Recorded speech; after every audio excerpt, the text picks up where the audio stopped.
This is not financial advice. This podcast is for educational and entertainment purposes only. Nothing we say should be taken as professional financial, legal, or tax guidance. Always do your own research and talk to a qualified professional before making any financial decisions. With that said, let's get into it. Welcome back to the Side Hustle Brief. I am Alex, and today we are diving deep into pricing your services. Stop undercharging. This episode is packed with actionable insights that could genuinely change your financial future. I am Jordan, and honestly, this is one of those topics I have been getting asked about constantly. People want real, practical advice, not the usual fluff you see on social media. Exactly right. So let me start by explaining why how to price freelance services correctly is so relevant right now. The economic landscape has shifted dramatically. Job security is not what it used to be, and smart people are building multiple income streams as insurance. I saw a stat recently that said over 60% of millennials have some kind of side income. That is massive compared to previous generations. The numbers are staggering. And here is what most people get wrong: they think you need thousands of dollars or months of preparation to start. That is simply not true. Some of the most successful side hustles start with nothing more than skills you already have and a few hours per week.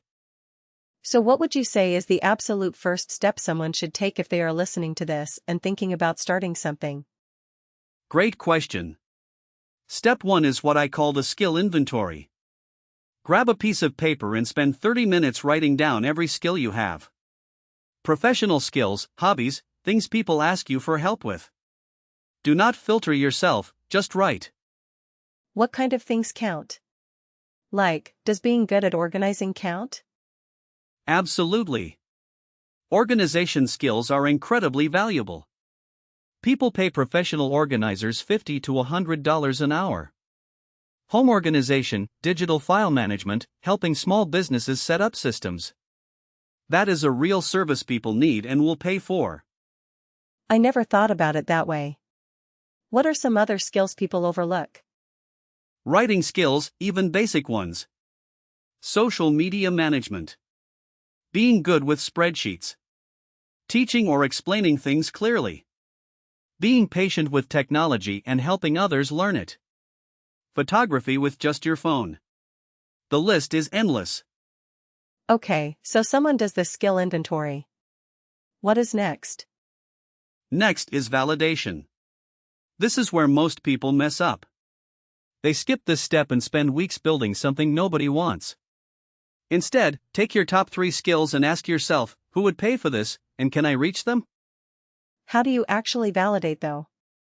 Do you just ask people if they would pay? Asking is a start, but people lie. They say yes to be nice.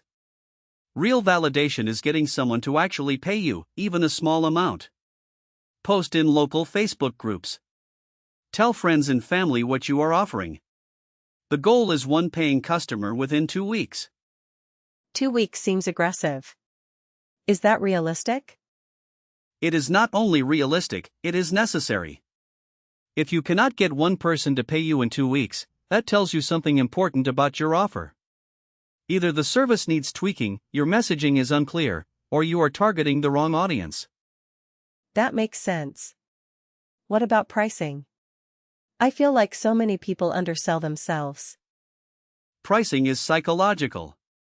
Here is my rule: take what feels comfortable, then add 50%. You will be surprised how often people still say yes.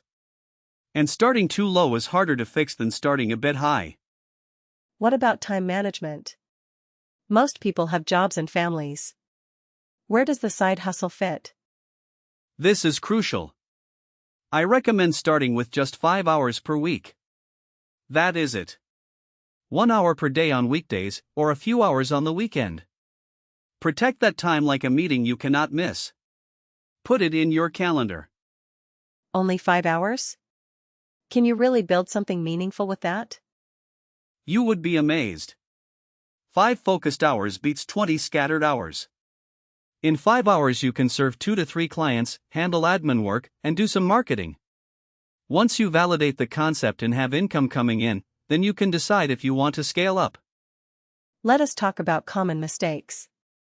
What trips people up the most? Number 1 mistake: buying courses before making your first dollar. You do not need a $2,000 program. Everything you need to know is free on YouTube and Google. Learn by doing, not by watching. I have definitely fallen into that trap before. What else? Second mistake: comparing yourself to people who have been doing this for years. Those success stories you see online? Most of them took 3 to 5 years to build. Do not expect overnight results. That is such an important mindset shift. Social media really distorts our expectations. By the way, if you are enjoying this episode, please like and subscribe. It really helps us reach more people. Third mistake: quitting your day job too soon. I know it is tempting when money starts coming in, but I recommend having at least 6 months of expenses saved and consistent income from your side hustle before making any big moves. So what is the one action item you would give our listeners this week? Do the skill inventory I mentioned. 30 minutes, write down every skill you have. Then pick one, describe it as a service in 2 sentences, and tell 3 people about it this week. That is it. Simple, concrete, actionable. I love that. It is not overwhelming, just one small step forward. Exactly. Momentum beats perfection. One small step this week leads to another next week. Before you know it, you have built something real. To wrap up, what are the key takeaways from today? 3 things. 1. Start with skills you already have. 2. Validate before you build by getting someone to actually pay you. 3. Protect your time and start with just 5 hours a week. Keep it sustainable. Thanks so much for listening to the Side Hustle Brief. If you found this valuable, please share it with a friend who is thinking about starting something on the side. And remember, the goal is not to hustle until you burn out. It is to build something sustainable that gives you options. Keep hustling, but hustle smart. New episodes every day. See you tomorrow.